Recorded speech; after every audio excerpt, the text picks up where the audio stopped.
Hey, yo, you should probably turn off your camera. Oh, fuck. Are you serious? Just kidding. I'm just kidding. I'm not on here though, right? No, you're not on there. I just fucking with you. Are we recording right now? Yeah, we're recording. All right, that's cool. That's what's up. All right, listen, I guess we're doing this interview here to repost and put on social media and all that type of thing. I thought it would be a cool thing to do. We'll see if people like it or if they don't. You're a race car driver these days, is what I've been seeing on the Instagram. Is that true? Yeah, allegedly. Do we introduce ourselves? Yeah, well, Marco, why don't you tell people why you want to do this? You had a pretty heartfelt reason to me yesterday, so you should probably declare that to the world. It's crazy when you think that you're going to record this stuff, you start to like rethink like the way you're going to say everything. I was actually like having an interview in my head this morning. I felt pretty stupid, you know what I'm saying? But so mainly like I think it would be real cool to show a little bit, how do I say this without sounding super stupid? I should have written something down, but I'd like to show like a deeper side of the people we know behind the cars. You know what I'm saying? So we've been doing this almost like 20 years now, and I catch myself every day going, man, that's a cool dude, or that dude, I'd like to share that, or this or that. And I always watch all these podcasts, right? And I'm most into like the most basic stuff, like where do you grow up, or what do you do, or where do you work? And I just think it's cool to tell that story, man. Especially like in this day that everybody's thing is posting this highlight reel of like the great life that they're living. You know what I'm saying? I'd like to know like the more basic, like, yo, I work over here and I'm into the cars and so forth. And that's what it is. You know what I'm saying? And I can't get on here and tell my life story because quite honestly, it's boring. So hopefully yours isn't. Is that a good reason? I think that's a good reason. I guess it depends on who you ask, though. I live a pretty boring life.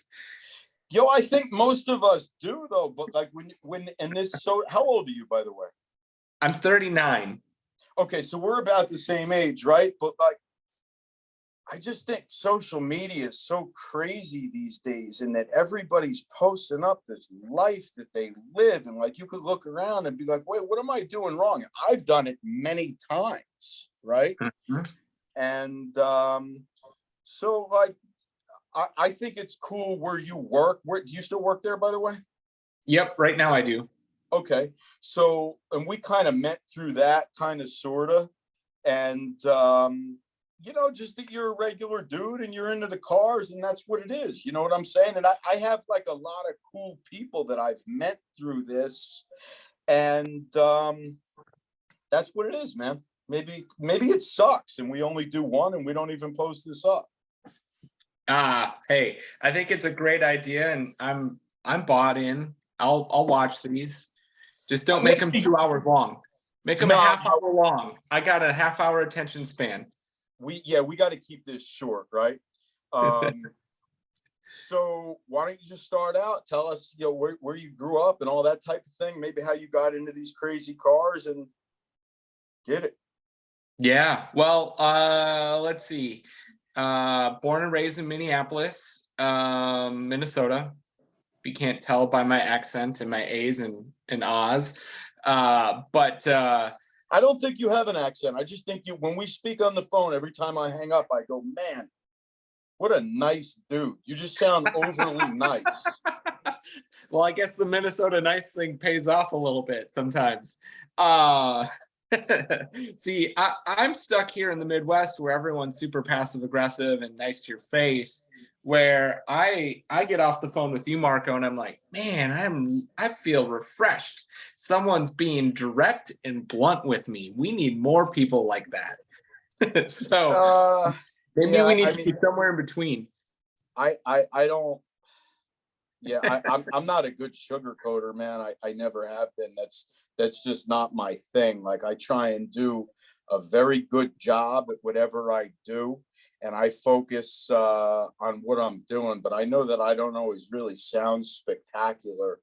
Um, in the way that I get my message across. That's probably one of my biggest shortcomings. Well, so Minnesotans and Midwesterners in general will be an asshole to you, but they'll be an asshole behind your back.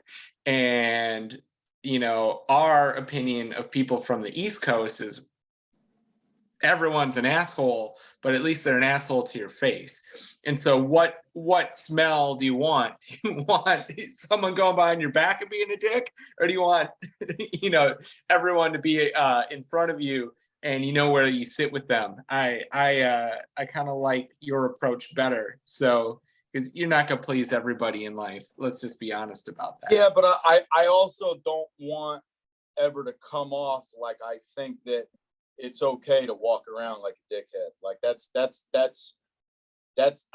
I probably, and I re-listen to like some of the Instagram stuff that we put on Instagram, and yeah, I listen to everything that like I record, right? Like when I mess around with the guys that we work here, like I show that to them first, and I'm like, yo, are you cool with this? And because I don't want to force anybody into putting something out that they don't want there, right? And then even sometimes they'll be like, yo, I'm cool with that, and I'll be like, I just sound like too much of a dick, I can't put that up. So I like out of all your posts over the last couple of years that we've known each other, I think I still like all the donut. I think I liked it when you're bringing donuts in for your team.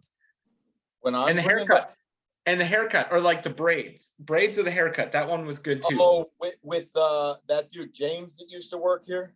Yeah, he had the braids, and he went out and braided his hair. That was actually pretty funny. I think cornrows look cool, by the way. I guess they're not in anymore. But he just popped up here the other day. He works at a Toyota dealership down the road. He's a cool dude, and we like kind of named him Taquito James because my man would eat at 7-Eleven every day. And do you have 7-Eleven by you? I don't know. Yeah, if you even know. Yeah, we do. Yep. 7-Eleven has these pretty much gross things called taquitos, and I mean, quite honestly, I don't know how you eat those if you're not super high, but whatever. He liked these things.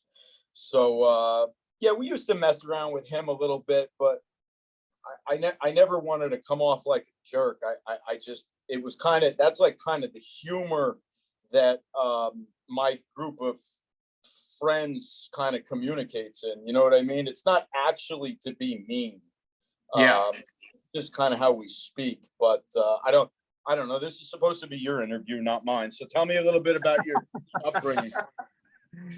Oh gosh. Well, let's see. I born and raised here in Minneapolis. I've been into cars my entire life. My first car was a 1968 Cutlass with a V8, and had that. I restored that by the time I was 16. I was shoveling sidewalks and mowing lawns to be able to buy that. And so I started out really liking muscle cars, and then I got the Volkswagen bug, and I bought a Mark II GTI. That was my first Volkswagen. It was a 89 16 valve. That was fun. I did some autocross, and then started road racing. I went to school to get my license and to start road racing. And I ended up buying an 84 GTI that seemed to be broken more than it was running. And so I learned how to work on cars through that. You do all your own stuff now, right? By the way, a lot of it. I don't do like roll cages, and I don't really build transmissions, but we do everything else. Who's we? Just buddies and I in the garage. So you guys like assemble on a weekend or after work or whatever it is, that when you link up and you guys are kind of all just working on your car and your group of cars or whatever, right? Yep, and in the garage, just at home. It's just pretty grassroots, whatever we can do. I think that's kind of how everybody starts out, though, right? That's super cool. Yeah, I enjoy it. I don't judge people for not being able to do that. I think there's a time and place for anything, and if you have the means to bring it to a shop and you don't have the knowledge, that's okay. I don't judge that. Just because we do most of it doesn't mean it's better. I do think, though, when you, like with race cars, if you have an intimate knowledge of the vehicle and you've touched most of the nuts and bolts on it, you know what the car is doing probably better than someone doesn't. And so either that's scary because you know where you cut a corner or what bolt's going to fall out, or that peace of mind that you've gone over everything and it's right. So I would almost, do you think that like having the knowledge of how everything is bolted together, so to speak, I would almost think that makes you a better driver in a sense. Maybe I'm wrong. I don't know anything about racing cars or driving a special way or nothing like that. I don't know that it makes you a better driver, but it makes you more connected with your car, and Okay. maybe that subconsciously gives you a little bit more confidence. I don't know. I mean, I've heard multiple people say that folks that work on their own cars have a little bit of an advantage just because they intimately know the car.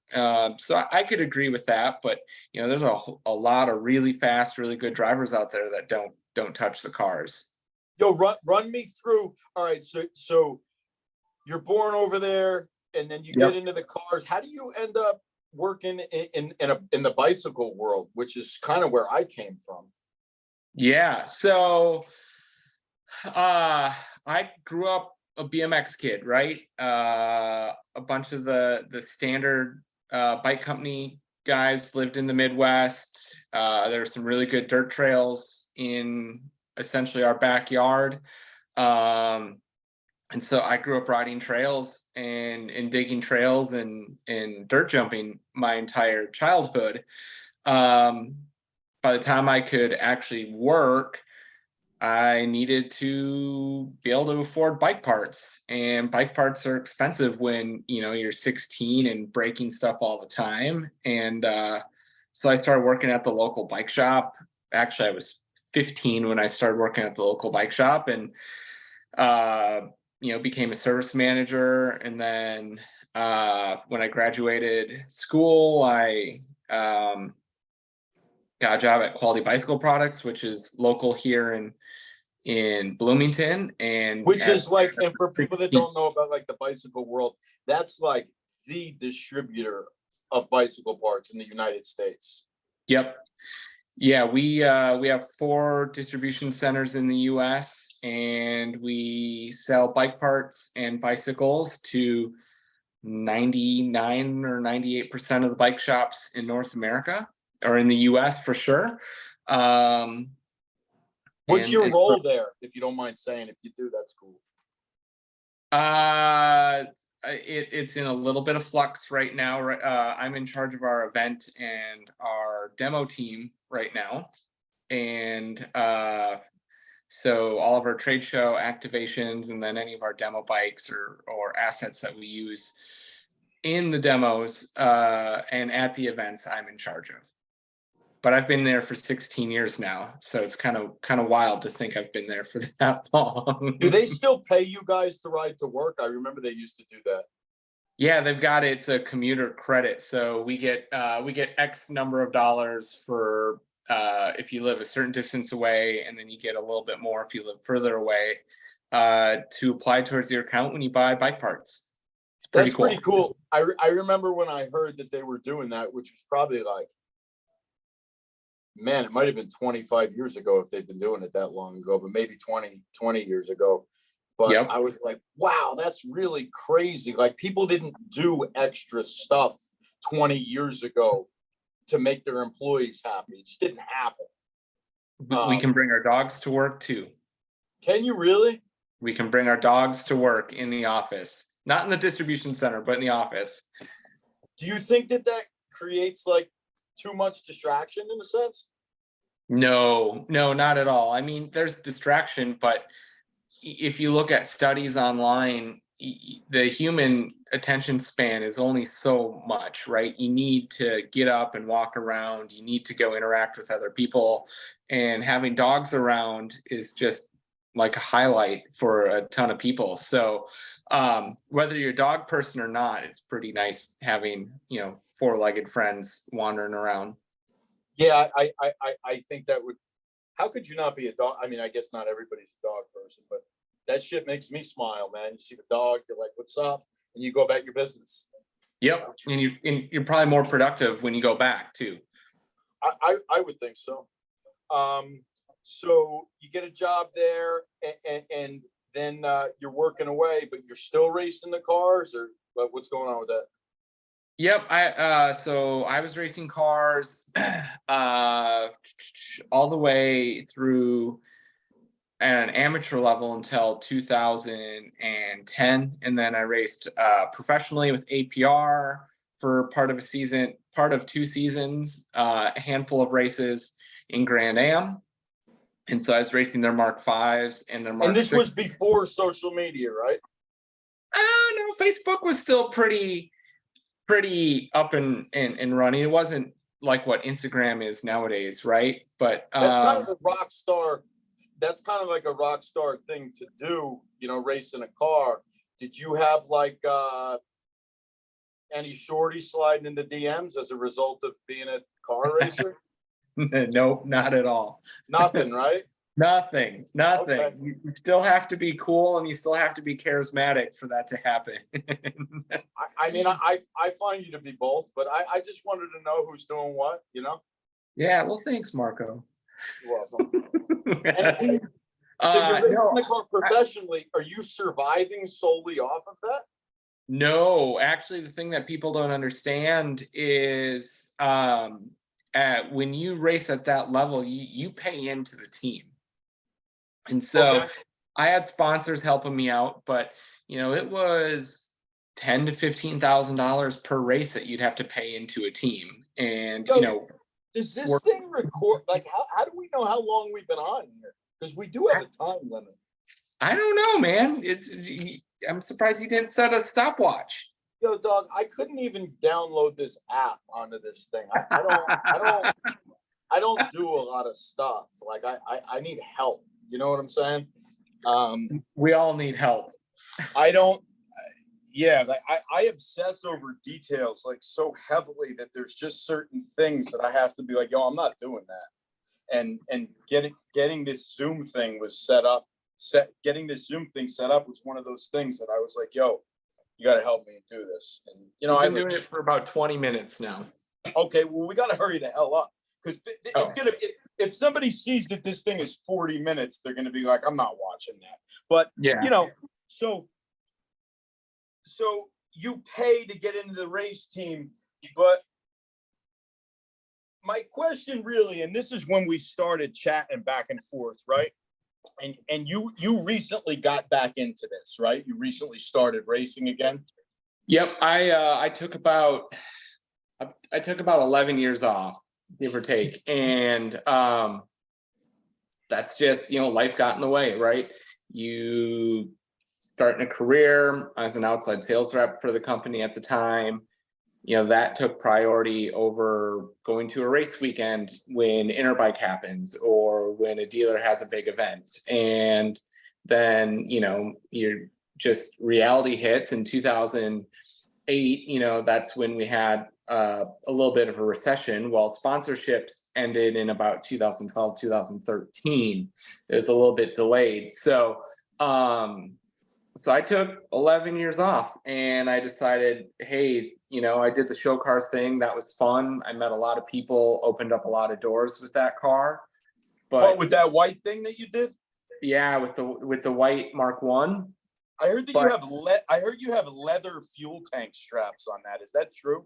It's true. The mad extra. What's the point of that? Just to be extra, I guess. Okay, that's cool. But can you drive it with those? Yeah, I've got 73 miles on the car since I finished it. Wow, that's a lot of miles. You're ready for an oil change. Almost, right? So when you recently got back into this racing thing, and this is how we started talking and came to the idea of doing this interview thing, like you're posting all this stuff up online, and I've always kind of, we've had a parts relationship, right? Like you get stuff from me or whatever, and you're doing this stuff, and the first thing that I see when I'm watching you do these videos, I'm like, yo, this looks really fun, right? And it's a blast. I sent you this message. I said, but yo, I would feel so stupid getting into something like this, right? And like not knowing what to do and all this type of thing. So my question to you, and I guess I didn't phrase it as a question at the time. I said, yo, tell the people how to do this at like a lower level. Like, how do you, I don't know, imagine I gave you this example, some kid that switches schools, right? And like I switched schools and switched schools and switched schools. And I said this to you, yo, I hated going to sit in the lunchroom because I'm like, where the fuck am I going to sit? That sucked, right? Yeah. And so how does like somebody get into this and maybe get into some kind of group and not feel silly showing up at something? You know what I'm saying? Yeah, well, there are a lot of events. There are probably more events aimed at people wanting to get into it at an approachable level than what I'm doing, right? That's my goal, is like, you do this cool thing, you're a super nice guy, maybe some other people want to do this cool thing. Like, how do they start doing this cool thing? That was the main point of this, really. Yeah, so Sports Car Club of America is who I compete with. There's an organization called NASA. There's an organization, a series called Grid Life. There's a handful of track day oriented events where you can take your car that you have, show up with some basic safety stuff, like, you know, your battery's tied down, the car's in good operating shape, the brake pads are in good shape, you don't have bald tires. You know, they do a very, very basic check to make sure, you know, you don't have a baseball bat sitting in the back seat when you're going to go drive on, you know, course. And what's wrong with having a baseball bat in the back seat? You know, hey, if you're going to get knocked out, you know, it might as well be from the car, not a baseball bat. Just because it's going to slide around? Yeah, you don't want stuff sliding around and potentially hitting you when you're driving. Oh, okay. Most people keep them between like the driver's seat and the door jamb. I don't know about that life, Marco. I'll tell you, I don't know about that life either. I don't conduct myself like that, but I will tell you a quick story. And I was riding my bicycle from Manhattan one day, from Manhattan to Morristown, because I was about to move to Manhattan, and I wanted to see if the commute to where we are in Patterson was going to be too hard, right? Mm-hmm. You do something day after day after day, it gets too freaking hard. Yeah. So, but I was lit. So whatever. So I rode my bike from lower Manhattan to Patterson, and then I had to ride from Patterson to Morristown, which is where I was living. And somewhere in Patterson, I don't know, somebody just kind of cut me off, and I yelled some kind of obscenity, which I should not have. And then he pulled over, and my man hopped out the car with a bat with screws driven into it. That's like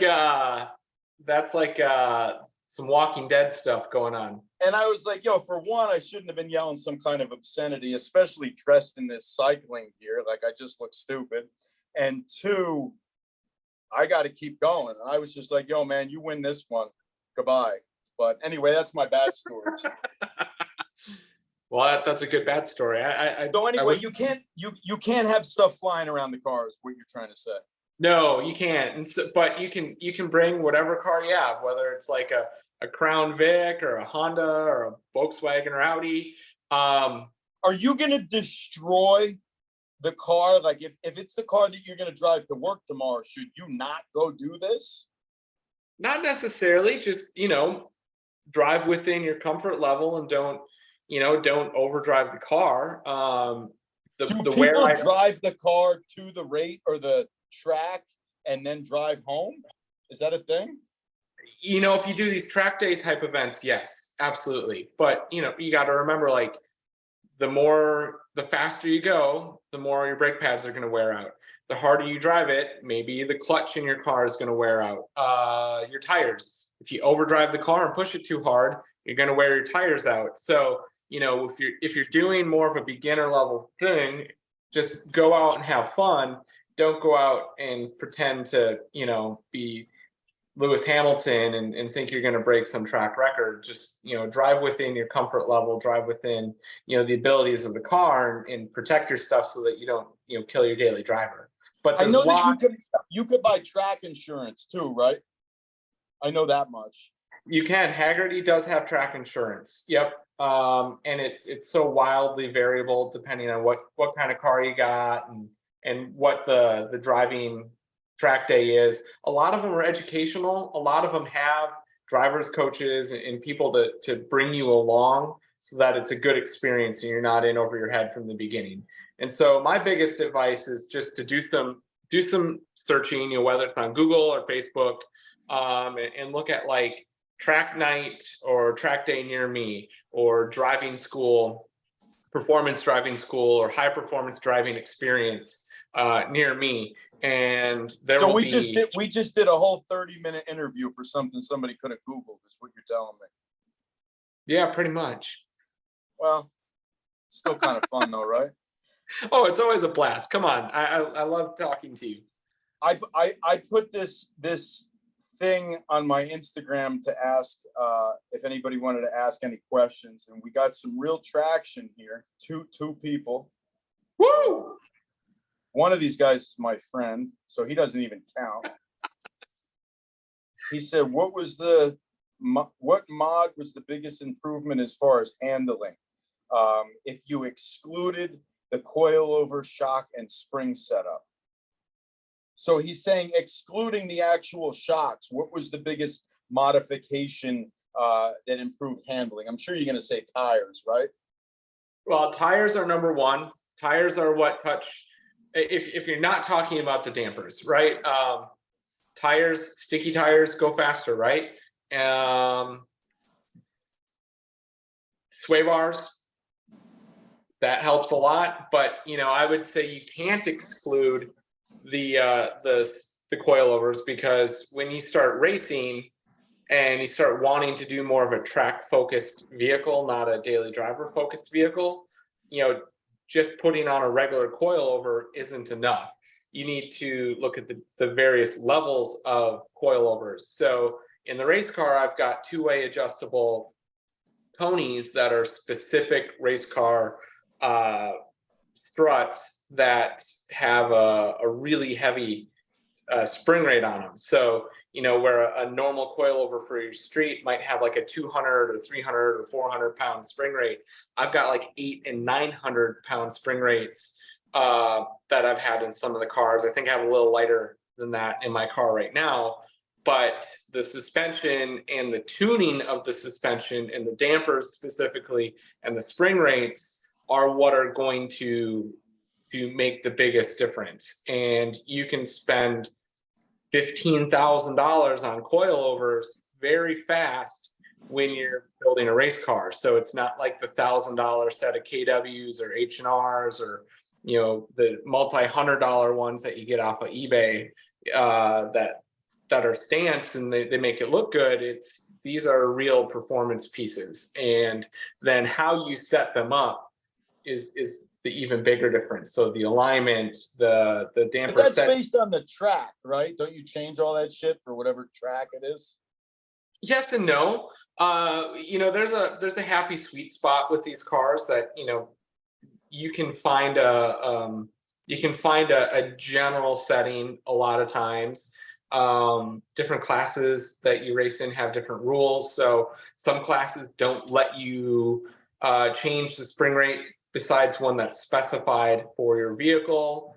So they might say you get 500 pound springs and this is the part number that you have to use, and they check it every race. Some classes allow you to go up to a certain spring rate. And so when you have those types of rules, you figure out what's best for the car, and then you make fine adjustments depending on what the racetrack is. So I think we just scared anybody off that was thinking of getting into this at a grassroots level with all the spring talk and all this shit.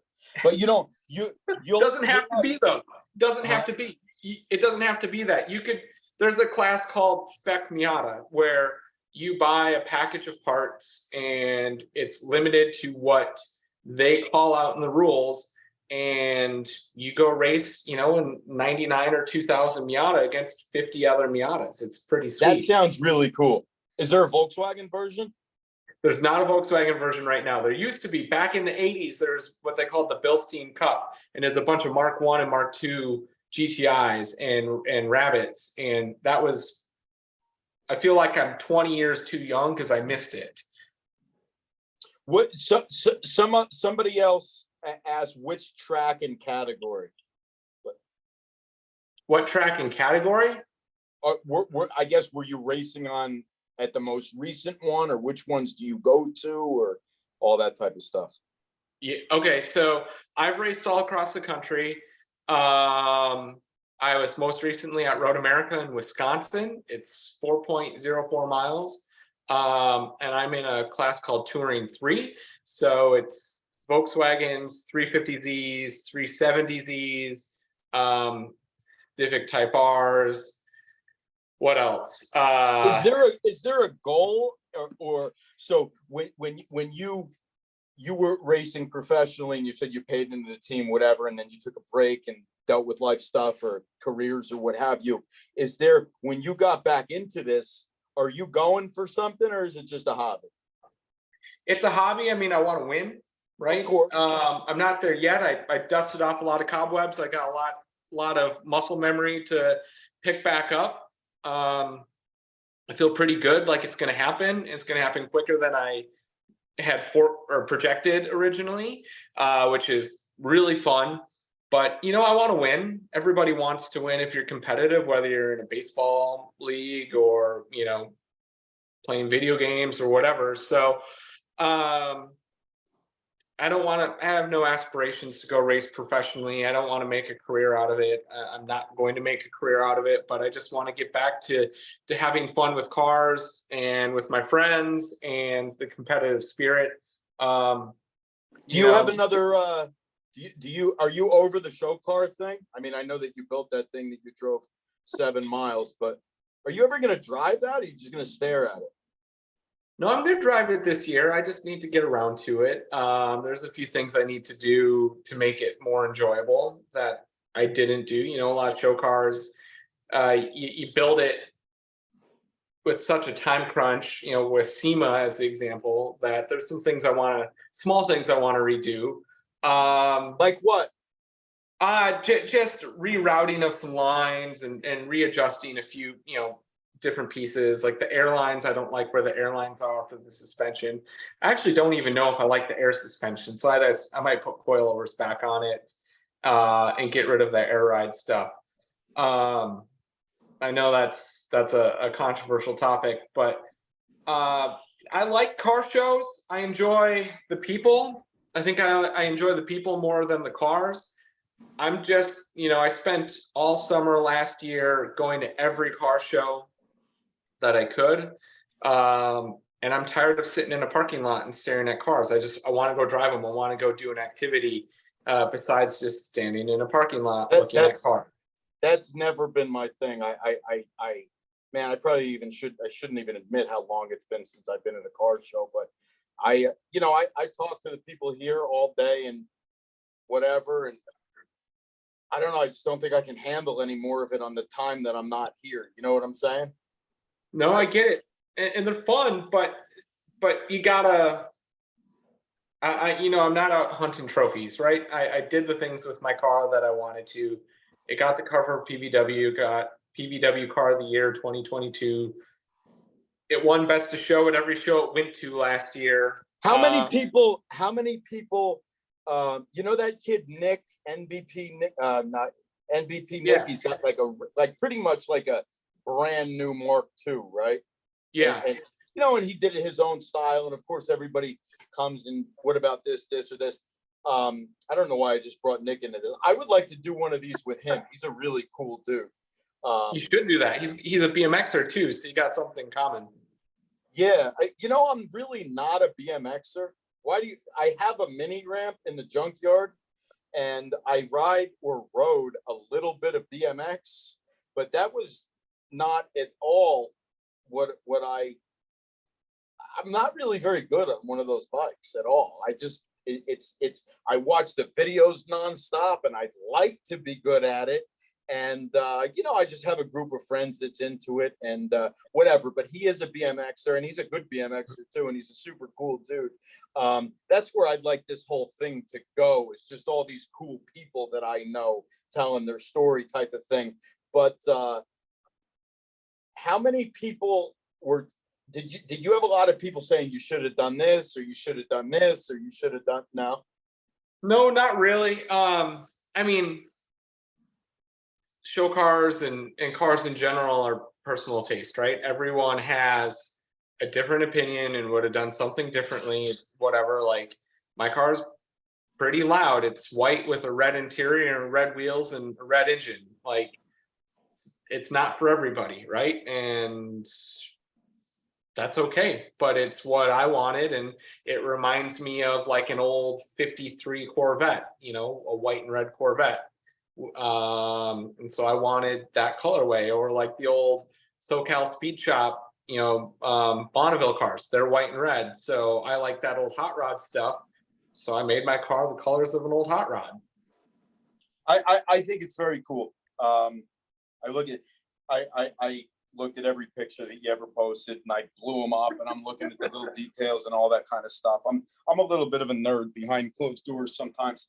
So let's cap this off with what's your Instagram, by the way, so everybody knows. Not that anybody's going to make it to this point, but what is your Instagram? It's definitely maybe, probably not. Are you cool if people had questions about this race car stuff, if they hit you up? I know you're a nice guy. I'm sure that you'd be willing to share. Because I think it would be cool for people to learn more, and if they want to get into this. Totally. I'm more into having conversations with people than just staring at a car that doesn't talk back. So yeah. Who do you think we should interview next if we do this again? Who would be your top pick? I think Nick is a good call. I think you should do Nick. Damn, dog, that's like I ordered something at the restaurant. You ordered the same shit that I did. Give me a unique suggestion. I was like, can I have a cheeseburger with cheddar cheese, medium rare? And you're like, I want exactly that too. You can't get off like that. Okay. All right. Next person that you should interview. Let's see. You put me on the spot here. I think you should interview someone. I like this. I'm most comfortable if somebody else is uncomfortable. So I like this. Right? Yeah, no, I'm not uncomfortable. I'm just trying to think who would be a good interview.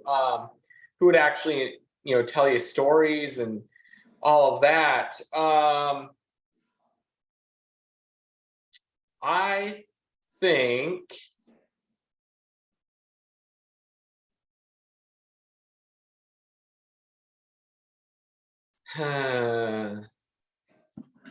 I think because it can't be some kind of superstar, because nobody wants to talk to me.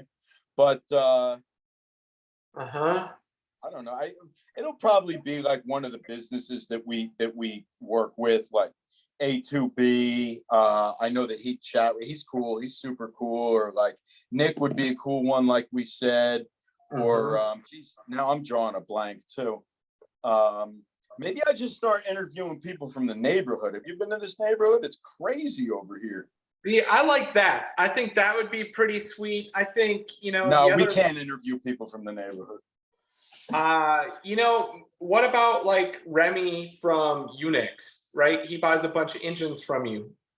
He does a bunch of engine swaps. I think that would be a lot of fun. Do you want to hear the craziest shit? Yeah. I don't think he buys any engines from us. Really? I thought he bought all those Dazzas from you. No, not a one. Not a one. Well, I think who is connected to your business? Who's buying engines from you and actually doing stuff with them? I think that's who I want. We can. All right. So I mean, I guess we'll do Billy from. Don't forget, we don't want it to be too much about the cars. Like I enjoy hearing about like well, I guess it's not what I enjoy, is it? But anything else might not come off super genuine. But I kind of like to hear about the shit behind the cars. You know what I'm saying? A little bit about the cars, but like, yo, you know who would be cool to interview? You know who Volky Auto Dismantlers is?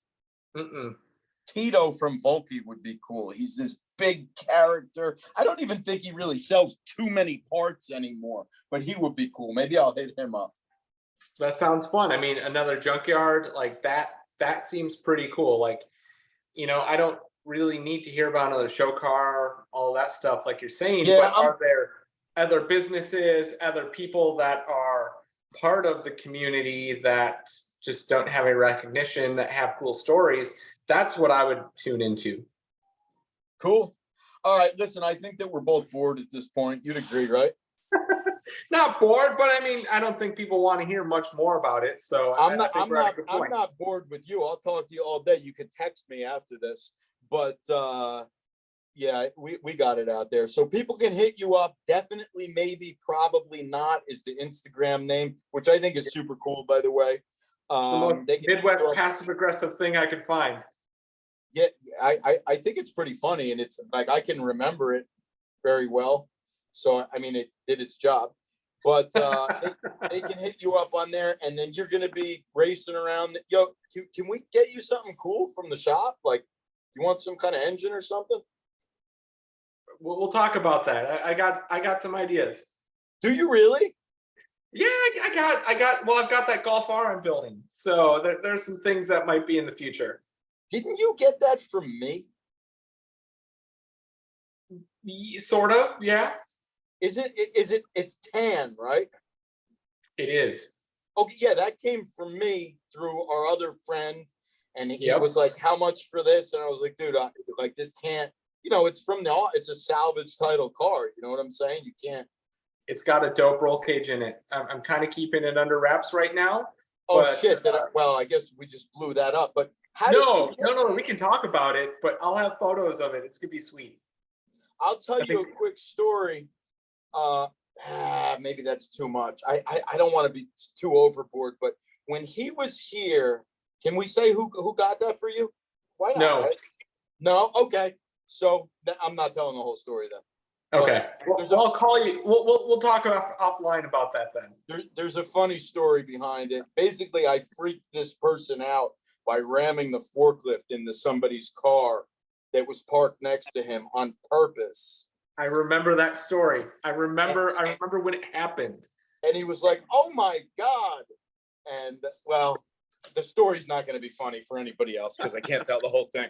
But all right, yo, I got shit to do. So, yo, thank you for doing this for me. And yo, if anybody else has any suggestions, if you made it this long, we'd love to tell some, behind the cars stories, if that's what we're going to call them.